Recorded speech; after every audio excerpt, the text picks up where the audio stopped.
నమస్తే, నేను మీ ఎంవి నాయుడు. ఈరోజు విజయనగరం ప్రధాన విషయం చూద్దాం. బొబ్బిలి వీణ ప్రగతికి రాగం, ఒక జిల్లా ఒక ఉత్పత్తి పురస్కారం. 3 శతాబ్దాల చరిత్ర కలిగిన బొబ్బిలి వీణ ప్రగతి రాగం అలిపిస్తుంది. బొబ్బిలి కోటలో వీణ మీటితే ఢిల్లీ కోటలో ధ్వనించింది. దేశ విదేశాల్లో ఈ వాయిద్య పరికరం ప్రాచుర్యం పొందింది. ఈ వీణ విలక్షణ స్వరాలకు ప్రసిద్ధి చెందింది. ఒక జిల్లా ఒక ఉత్పత్తి కింద కేంద్ర ప్రభుత్వ పురస్కారానికి ఎంపికైంది. రాష్ట్రంలో 7 జిల్లాల నుంచి ఎంపికైన వాటిలో ఇదొకటి. ఈ మేరకే ఢిల్లీలోని ప్రగతి మైదానం భారత మండపంలో జరుగుతున్న ప్రత్యేక కార్యక్రమంలో కేంద్ర ప్రభుత్వ పురస్కారాన్ని కలెక్టర్ అంబేద్కర్ సోమవారం అందుకున్నారు. 7 ఏళ్ల క్రితం బొబ్బిలి వీణకు భౌగోళిక గుర్తింపు వచ్చింది. బొబ్బిలి వీణ బొమ్మలతో తపాలా బిళ్ళలు, నాణ్యాలు ముద్రితమయ్యాయి. ఇతర రాష్ట్రాలు, దేశాలకు ఎగుమతి అవుతూ ఉంటాయి. అమెరికా మాజీ అధ్యక్షుడు బిల్ క్లింటన్ ఈ వీణను చూసి ముచ్చటపడ్డారు. 2 ఏళ్ల క్రితం ఢిల్లీలో జరిగిన G20 సదస్సులో, విశాఖలో జరిగిన గ్లోబల్ సమ్మిట్లో సైతం దీన్ని ప్రదర్శించారు. దీన్ని కేవలం పనస కలపతోనే తయారు చేస్తారు. దానివల్ల రాగం మృదువుగా ఉంటుంది. 2 చెక్క ముక్కలను కలిపి రూపొందించే ఇతర వీణల మాదిరి కాకుండా ఒకే చెక్క నుంచి తయారు చేస్తారు. అందుకే దీన్ని ఏకాంత వీణ అని పిలుస్తారు. గొల్లపల్లి ప్రాంతంలో సుమారు 300 కుటుంబాలకు 100 ఏళ్లకు పైగా వీణల తయారీలో జీవనోపాధి పొందుతూ ఉన్నాయి. బాడంగి మండలం వాడాడలోని ప్రస్తుతం తయారవుతున్న వాటిని బొబ్బిలి వీణలుగా పరిగణిస్తారు. ప్రస్తుతం పనస కలప స్థానికంగా లేక ఒడిశా నుంచి తెప్పించుకుంటున్నారు. దీనివల్ల ఖర్చు పెరుగుతూ ఉంది. కొనుగోలు చేసే వారికి కూడా భారంగా ఉంటుంది. కూటమి ప్రభుత్వం అధికారంలో వచ్చాక ఉత్తరాంధ్ర ఉపాధి పథకంలో పనస చెట్లు పెంచాలని నిర్ణయించింది. ఈ మేరకే గ్రామాల్లో మొక్కలు నాటేందుకు చర్యలు చేపట్టారు. ఇది పెరిగి కలప చేతికొచ్చేందుకు సుమారు 20 ఏళ్లు పడుతూ ఉంది. అందుకే పొరుగు రాష్ట్రంలో కొనుగోలు చేసి రాయితీపై అందించాలని కళాకారులు కోరుతూ ఉన్నారు. ప్రస్తుతం 800 రూపాయల నుంచి 1000 రూపాయల వరకు కొనుగోలు చేస్తూ ఉన్నారు. ఒక పెద్ద వీణకు 10, చిన్న వీణకు తయారీకి 2 అడుగులు కలప అవసరం. ఎమ్మెల్యే బేబీనని అసెంబ్లీలో కూడా ఈ వీణ ప్రాధాన్యతను కళాకారులు సంస్థలు ప్రస్తావించారు. వీణల తయారీ సంఖ్య పెరుగుతూ ఉంది. ముడిసరుకు కొరతతో ఆర్డర్లు వస్తున్న సకాలంలో ఇవ్వలేకపోతూ ఉన్నాం. ప్రభుత్వం కలప డిపో ఏర్పాటు చేసి రాయితీపై అందించాలి. ఇటీవల హస్తకళల అభివృద్ధికి సమస్యల అధ్యయనం చేసి ప్రభుత్వ దృష్టి తీసుకెళ్లింది. ఇక్కడ వీణల కేంద్ర ఇన్ఛార్జ్ సర్వసిద్ధ రామకృష్ణ చెప్తూ ఉన్నారు. 3 శతాబ్దాల చరిత్ర కలిగిన బొబ్బిలి వీణ ప్రగతి రాగం అల్పిస్తూ ఉంది. అయితే బొబ్బిలి వీణ అనగానే ఒక దేశంలోనే కాదు, రాష్ట్రంలోనే కాదు, ప్రపంచంలో కూడా పేరు ప్రఖ్యాతి గాంచింది బొబ్బిలి వీణ. అలాంటి వీణకు అయితే ఇక్కడ ప్రతిగా ఇక్కడ సర్వసిద్ధంగా చేస్తున్న కళాకారులు కూడా చాలా వీణల తయారీలో చాలా ఇబ్బందులు పడుతూ ఉన్నారు. ఎందుకంటే ముడిసరుకు లేక ఒరిస్సా నుంచి తెచ్చుకోవాల్సి వస్తుంది. దీనివల్ల అధిక ఖర్చులు ఎక్కువ అవుతూ ఉన్నాయి. కాబట్టి మాకు దీని యొక్క రాగం రావాలన్నా తయారీకి అనుగుణంగా ఉండడానికి పనస మాత్రమే దీనికి పూర్తిగా సహకరిస్తూ ఉంటుంది. కాబట్టి మన రాష్ట్రంలో, మన నియోజకవర్గంలో లేకపోవడం చాలా బాధాకరం. దీని నుంచి మేము ఎగుమతి చేయాలన్నా దిగుమతి చేయాలన్నా ఖర్చుతో కూడుకుంది. కాబట్టి ఇప్పటికే కూటమి ప్రభుత్వం అయితే మాత్రము పనస మొక్కల గురించి అయితే మాత్రం చాలా సీరియస్గా తీసుకుపోయింది.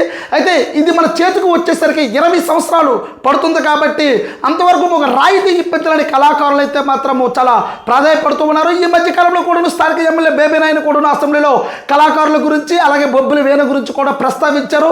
దీనికి చాలా సీరియస్గా తీసుకుంది కూటమి ప్రభుత్వం.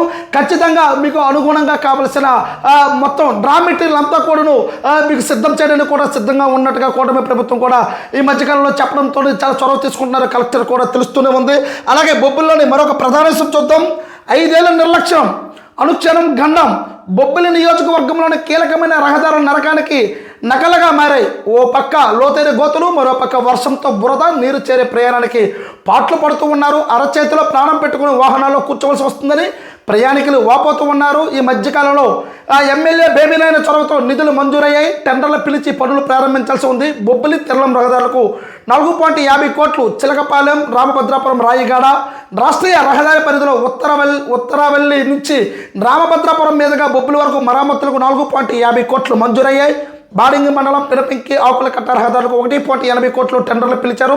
పనులు ప్రారంభించాల్సి ఉంది. అంతవరకు తాత్కాలిక మరమ్మతులకు కలెక్టర్ అంబేద్కర్ ప్రత్యేక నిధులు 20 లక్షలు కేటాయించినట్లు ఎమ్మెల్యే బేబీ నాయుడు ఇటీవల చెప్పారు. టెండర్లు పూర్తయ్యాక పనులు ప్రారంభిస్తామని అధికారులు చెప్తూ ఉన్నారు. గత ప్రభుత్వం నిర్వహణతోనే రహదారులన్నీ పూర్తిగా ధ్వంసమయ్యాయి. వేగావతి నదిపై పారాది వంతెన కుంగిపోవడంతో ట్రాఫిక్ ఈ మార్గాల్లో మళ్లించారు. నిధులున్న వంతెన నిర్మాణాన్ని విస్మరించారు.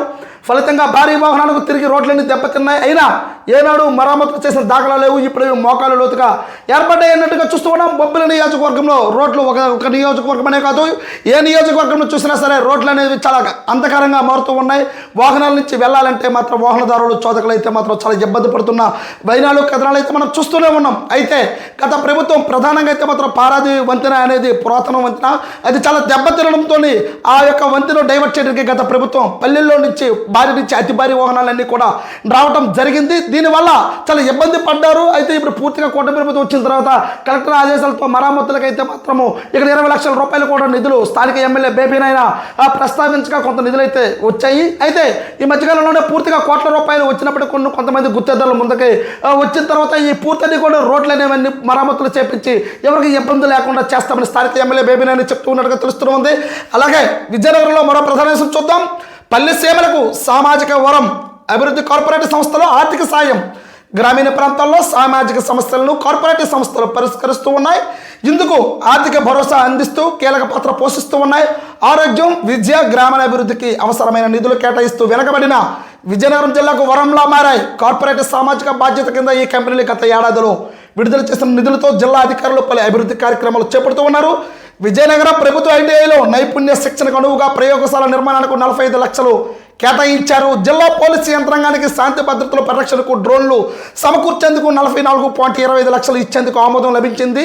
2 ప్రధాన రాజకీయ పార్టీల నాయకుల జోక్యం వల్ల అభివృద్ధి నోచుకోక శిథిల వ్యవస్థకు చేరిన గజపతినగరం మండలం కెంగో గ్రామంలోని ప్రాథమిక ఉన్నత పాఠశాల భవన నిర్మాణాలకు విశాఖ రౌండ్ టేబుల్ సంస్థ సమకూర్చిన 55 లక్షలను కలెక్టర్ మంజూరు చేయడంతో నిర్మించారు.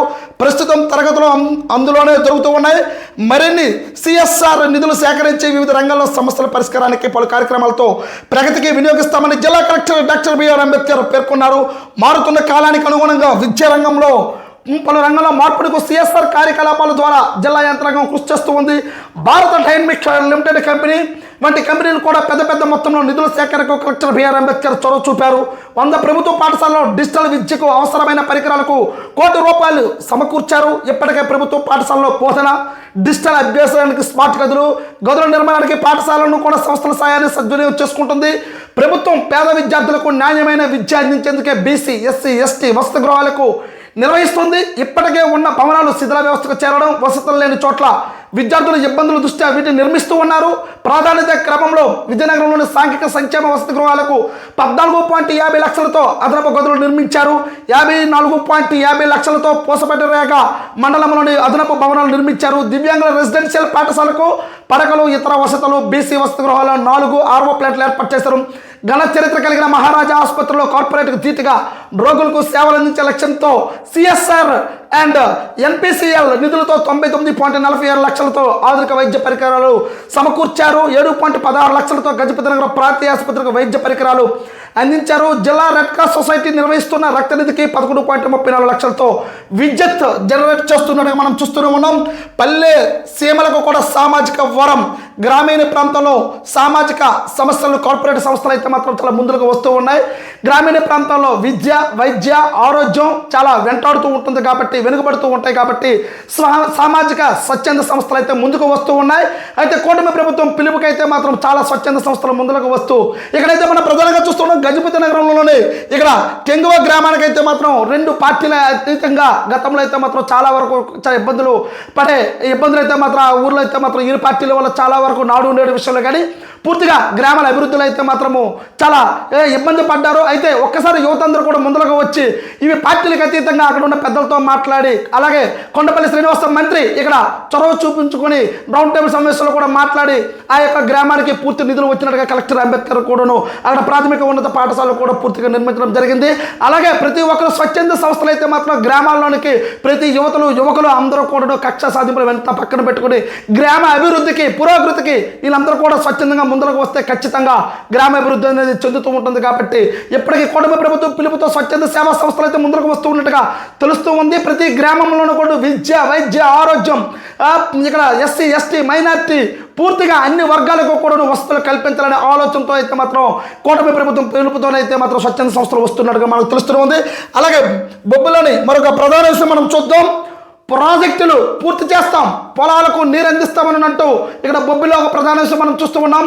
ఖరీఫ్లో పంట కాలువల ద్వారా శివార ఆయకట్టుకు సాగునీరు చేరేలా ప్రణాళిక రూపొందించామని జలవనరుల శాఖ బొబ్బిలి సర్కిల్ ఎస్సీ అప్పారావు వెల్లడించారు. పార్వతీపురం మన్యం జిల్లాలో పాలకొండ మినహా మిగిలిన అన్ని నియోజకవర్గాల్లోనూ విజయనగరం జిల్లాలో బొబ్బిలి డివిజన్లో జలవనరులు ఈ సర్కిల్లోకి పరిధిలోకి వస్తాయి. ఆయా జలాశయాల్లో నీరు పుష్కలంగా ఉందని త్వరలో సాగునీటి విడుదల చేస్తున్నామని చెప్తూ ఉన్నారు. జలాశయాల పరిధిలో లస్కర్లు లేక ఇబ్బందులు పడుతూ ఉన్నారు. దినసరి వేతనంపై నియమించేందుకు ప్రభుత్వం మార్గదర్శకాలు విడుదల చేసింది. వెంగళరాయ, వట్టిగడ్డ, పెద్దగడ్డ, పెదకలం, జంజావతి పరిధిలో ఒక్కో జలాశయానికి 10 నుంచి 15 మంది లస్కర్లు అవసరం కావచ్చు. దీనిపై పక్కాగా నివేదిక ఇవ్వాలని ఇంజనీర్లకు సూచించాం. త్వరలో నియమిస్తాం. జంజావతి జలాశయం పరిధిలో ప్యాకేజ్ 2 పనులు పెండింగ్లో ఉన్నాయి. దీనివల్ల ప్రధాన కాలువల నుంచి సాగునీరు పూర్తి స్థాయిలో రావడం లేదు. పాత గుత్తేదారు మధ్యలో వదిలేశారు. వీటిని పూర్తి చేసేందుకు 51 లక్షలతో ఉన్నతాధికారులకు నివేదించాం. నీటి తీరువ మొత్తాలతో కాలువల్లో పూడిక తీత పనులు చేస్తూ ఉన్నాం. వట్టిగడ్డ, పెదకలం, జంజావతి పరిధిలోని నిధులు లేక చేయలేదు. రైతుల నుంచి వసూలు చేసిన మొత్తాలు జలవనరుల శాఖ ఖాతాలో కావాల్సి ఉంది. రాష్ట్ర విపత్తుల నిధితో అవసరమైన చోట్ల పనులు చేపడుతూ ఉన్నట్టుగా తెలుస్తుంది. అత్యవసర సమయాల్లో జలాశయాల్లోని అదనపు నీటి నదుల్లోకి మళ్లించేందుకు వీలుగా వెంగళరాయి, వట్టిగడ్డ, జంజావతి వద్ద జనరేటర్లు ఏర్పాటు చేస్తాం. రెగ్యులేటర్లు పైకి లేపి నీరు విడిచి పెడతాం. విద్యుత్తు లేని సమయాల్లో ఇబ్బందుల నేపథ్యంలో ఇలా చేస్తున్నామని షట్టర్లకు హాలింగ్ పూర్తి చేస్తూ ఉన్నాం. కాల్ సెంటర్లు ఏర్పాటు చేస్తాం. సర్కిల్లో పరిధిలో అసంపూర్తిగా ఉండిపోయిన వెంగళరాయ, అదనపు ఆయకట్టు, కంచరగడ్డ తదితర పనులకు తాజాగా అంచనాలు తయారు చేస్తూ ఉన్నాం. 100 ఎకరాల దాటిన చెరువులు గుర్తించి ఉపాధి హామీలో తూములు, చట్టాలు పనులు చేపట్టాలని ఉత్తర్వులు వచ్చాయి. వాటి కూడా అంచనాలు తయారు చేస్తూ ఉన్నాం. కొందరు రైతులు పంట కాలువల్లో సాగునీటి మోటార్లతో తోడేస్తూ ఉన్నారు. గొండ్లు పెట్టి పైపులు అమర్చుతూ ఉన్నారు. దీంతో దిగువ రైతులు ఇబ్బందులు పడుతూ ఉన్నారు. దీనిపై ప్రత్యేక నిఘా ఉంచాం. అలాంటి రైతులపై చర్యలు తీసుకుంటామని తెలుస్తూనే ఉంది. అయితే ఇక్కడ మనం చూస్తూ ఉన్నాం, ప్రాజెక్టులు పూర్తి చేస్తాం, పొలాలకు నీరు అందిస్తామనంటూ ఇక్కడ అధికారులు చెప్తూ ఉన్నారు. అయితే ఖరీఫ్ పంట అయితే మాత్రము ఇక్కడ ముందస్తుగానే వర్షాలు రావడంతోనే ఆకులన్నీ కూడాను, నారుమడులన్నీ కూడా వేయడం జరిగింది. కానీ ముందస్తు వర్షాలతో ముందైతే రైతులందరూ కూడాను నారుమడులు వేసేస్తారు. కానీ ఒకేసారికి వరుణుడు కోపగించాడేమో కానీ పూర్తిగా నారుమడులన్నీ కూడా ఎండిపోతూ ఉన్నాయి. ఈ నారుమడులు ఎండిపోవడంతో చాలా వరకు అయితే మాత్రం రైతులందరూ ఇబ్బంది పడుతూ ఉన్నారు, నానా పోట్లు పడుతూ ఉన్నారు. అయితే జలాశయం నుంచి నీరు రావాల్సి ఉన్నప్పటికీ కూడా చాలా వరకు అయితే మాత్రము చివరి వరకు నీరు విడుదల ఇంకా చేయలేదు. కాబట్టి ఆకుపట్లు అయితే ఎండిపోయే పరిస్థితి ఉంది.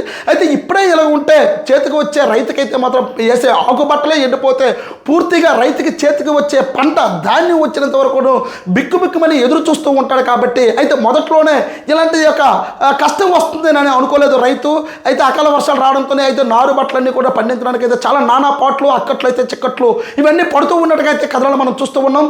అధికారులు ఎప్పటికైనా అప్రమత్తం అయ్యి కొంతమంది రైతులైతే మాత్రము మొదట్లో వస్తున్న జలాశయం వస్తున్నప్పుడు కొంతమంది దొంగతనంగా కొన్ని మోటార్లు పెట్టుకోవడం, నీళ్లు తరలించడం, చివరి ఆయకట్టు వరకు కూడా నీరు వెళ్ళకపోవడం ఇవంతా కూడా చూస్తూ ఉన్నట్టుగా అధికారులు పట్టించుకోకపోతే మాత్రం చాలా ఇబ్బంది పడుతూ ఉన్నారని కొంతమంది ఆయకట్టు రైతులు అయితే మాత్రం చాలా ఇబ్బంది పడుతూ ఉన్నారు. అలాగే వచ్చిన నీరు జలాశయం నుండి పూర్తిగా చివరి వరకు వెళ్తుందా లేదంటే లస్కర్లు అవసరం. లస్కర్లు లేకపోతే దానికి చూసే పరిశుభ్రత దాని పూర్తి వరకు కూడాను చట్టాలకి అన్నింటికి కూడా ముందరికి ఉన్నాయా లేవని చూసుకుంటే లస్కర్లు కూడాను కూటమి ప్రభుత్వం నుంచి ఉత్తర్వులు వచ్చినట్టుగా అధికారులు చెప్తూ ఉన్నారు. కాబట్టి ఎంతమంది పడుతూ ఉన్నారో అన్నిటికీ దిశ నిర్దేశం చేస్తూ ఉన్నాం. ప్రతి ఒక్క ఆయకట్టుదారుడికి కూడా ప్రతి ఒక్క ఎకరాకి కూడా ప్రతి సెంటుకి కూడా నీరు అందించినట్టుగా అధికారులు అప్రమత్తం అవుతున్నట్లుగా తెలుస్తూనే ఉంది. చూస్తూ ఉండండి ఎంయూ న్యూస్. నేను మీ ఎంఈ నాయుడు.